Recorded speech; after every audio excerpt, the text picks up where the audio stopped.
ልነግርሽ የምችለው ልጄ ከኔ ሕይወት በበለጠ እንደሚያስፈልገኝ አሁን እውነታው እንደሚያረጋግጠው የእናንተ ባልደረባ የሕፃኑ መሰረቅ ውስጥ ተሳትፋለች። ይሄ ወንጀል ነው፣ ይገባችኋል? ሁላችሁንም እከሳችኋለሁ። አቶ ቺያን፣ ይህንን በተመለከተ ጉዳይ የእኛ ዶክተር በእርግጠኝነት ስልኩን የደወለችው በአንተ ባለቤት ጥያቄ መሰረት ነው። እኔ እንደማምነው ሌባው ሲያዝ እውነቱ ይወጣል። ነገርኳችሁ እኮ ባለቤቴ ማንም ስልክ እንዲደውል አልጠየቀችም። በእርግጠኝነት ዶክተራችሁ ነበረች ልጁ እንዲሰረቅ የተባበረችው።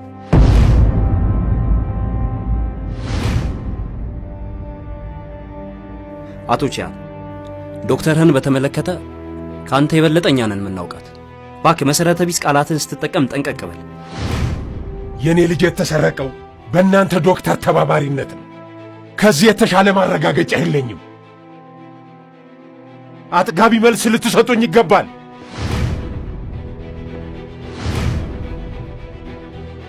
እንደዛማ ካልክ መነጋገር አይገባል። ፖሊስ ተገቢውን ድምዳሜ እንደሚሰጥ ግን አምናለሁ። ሕፃኑ ላይ አንድ ችግር የሚደርስ ከሆነ ነገ ሆስፒታላችሁን እጠረቅመዋለሁ።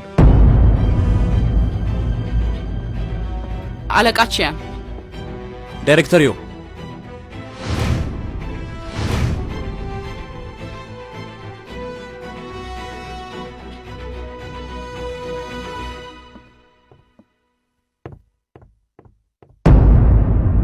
ለማየት ያብቃችሁ።